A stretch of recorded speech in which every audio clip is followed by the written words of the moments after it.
65,930, 65,931, 65,132, 65,000... 몇 가지 셌지? 잠시 고민했지만 기억해낼 수 없었다. 까짓것 다시 하지 뭐. 어차피 남아도는 게 시간인데. 하나, 둘, 셋, 넷, 다섯. 멍청한 일이라는 건 알고 있었지만 특별히 무언가 다른 방법이 있는 건 아니었다. 제법 건강하다 자부한 나지만 의사는 너무 늦게 왔다는 드라마에서나 나올 법한 대사를 날리곤 6개월이라며 시한부 선고를 내려버렸다. 살고 싶다 라는 생각보다 죽고 싶지 않다 라는 마음이 더 컸다. 그만큼 냉동인간 프로젝트에 참여하는데 충분하고도 남을 동기가 되었다. 불치병에 걸린 사람을 냉동하여 미래에 그 병이 치료가 가능해지면 해동시켜 치료하고 미래에서 살게 한다.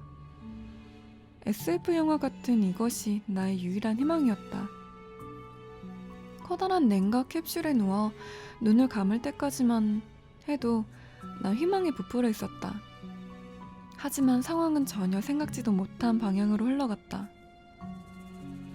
7593, 7594, 7500. 지겹다. 그만하자. 숫자 3개를 멈추고 냉각 캡슐 안에서 정신을 차린 그 순간을 떠올렸다. 긴 잠에 빠져들었다가 깨어나면 순식간에 미래일 거라고 생각했지만 뭔가 문제가 일어났다. 잠이 든 지 얼마나 시간이 지났는지 모르지만 어느 순간 갑자기 내 의식이 깨어나 버린 것이다. 소리를 질러 밖에 내 상태를 알리고 싶었지만 그마저도 여의치 않았다. 몸을 움직일 수도 없고 어떠한 감각도 없다. 아무런 소리도 들리지 않고 아무것도 보이지 않았다. 그 상태로 다시 잠에 들지도 못했고 의식이 흐려지지도 않았다. 통제할 수 없는 몸 안에 갇힌 건 말로 표현할 수 없는 고통이었다. 시간을 때우기 위해 머리를 최대한 굴려 여러 가지 시도를 해봤다.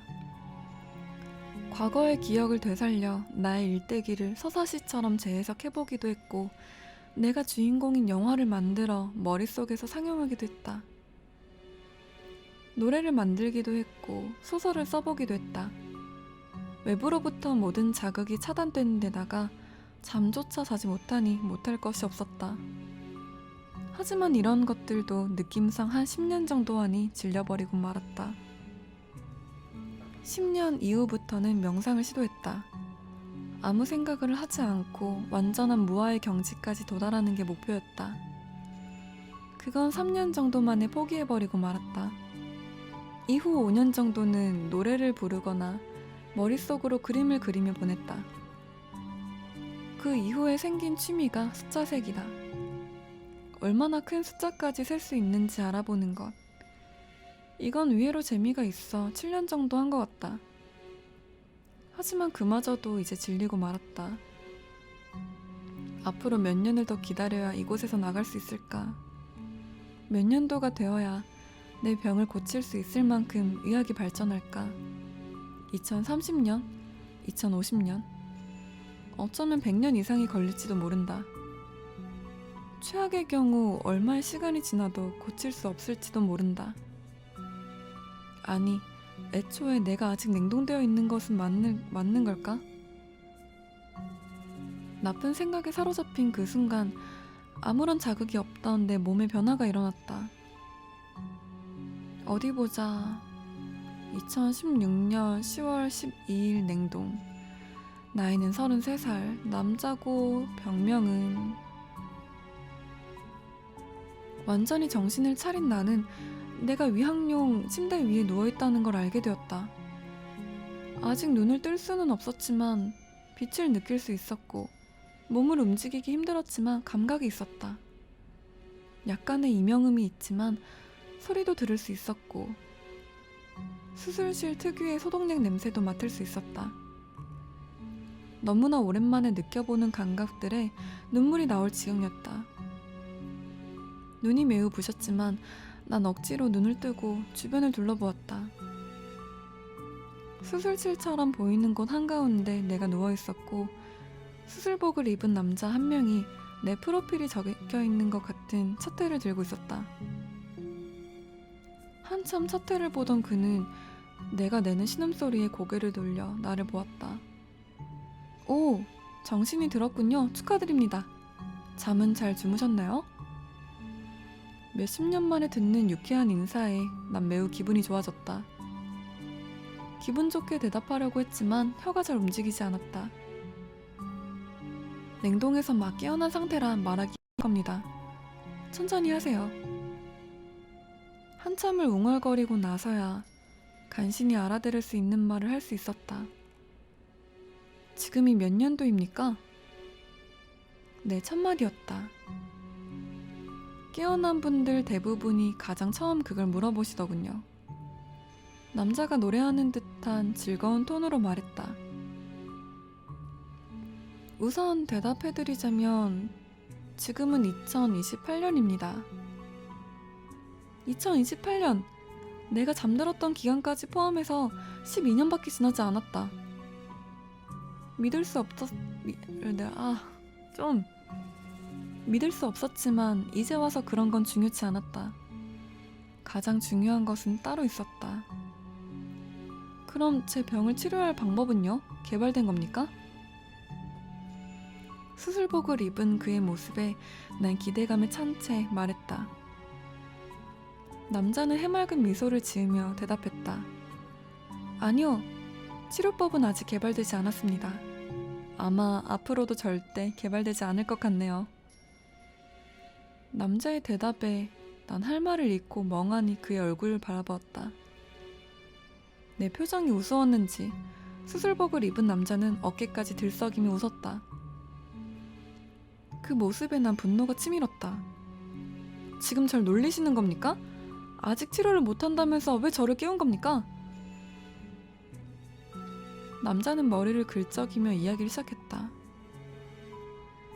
2020년이었습니다. 3차 세계대전이 일어난 게 말이죠. 전쟁은 몇 달 만에 끝났지만 그 피해는 다른 전쟁과 비교할 게 아니었죠. 핵무기를 미친 듯이 퍼부었다고 하면 어떤 상황인지 짐작하실 겁니다. 지상은 말 그대로 아무것도 남지 않았죠. 벙커나 이런 지하 시설물에 극소수의 인간만이 간신히 살아남았을 뿐입니다. 남자는 한쪽에 쭉 늘어놓은 수술 도구들을 점검하며 계속 말했다. 살아남은 건 다행이었지만 문제는 식량이었습니다. 아마 다른 곳에선 지금쯤 제법 많은 사람들이 아사했을 겁니다. 비축해둔 식량에는 한계가 있을 테니 말이죠. 하지만 기쁘게도 저희 시설에선 아사자가 단 한 명도 나오지 않았습니다. 왜일까요?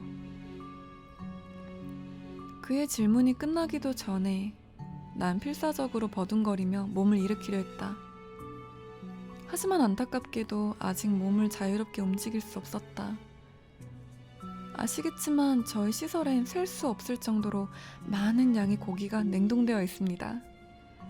시설 내 발전기만 있으면 몇백 년은 끄떡없이 유지되는 식량인 것이지요. 저희에겐 축복이 아닐 수 없습니다. 남자는 커다란 주사기를 하나 들고 천천히 내게 다가왔다.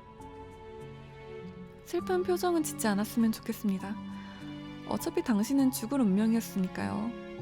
핵전쟁 이후로 당신의 병을 치료될 희망은 완전히 사라졌다고요. 남자는 그리 힘들지 않고 내 팔에 주사를 찔러 넣었다. 웃으십시오. 그리고 기뻐하세요. 당신의 피와 살은 남은 인류에게 훌륭한 양분이 될 것입니다. 물론 비유적 표현이 아니라 문자 그대로의 의미로 말이죠. 세일라이브 질차대요. 추천해요. 구독해요.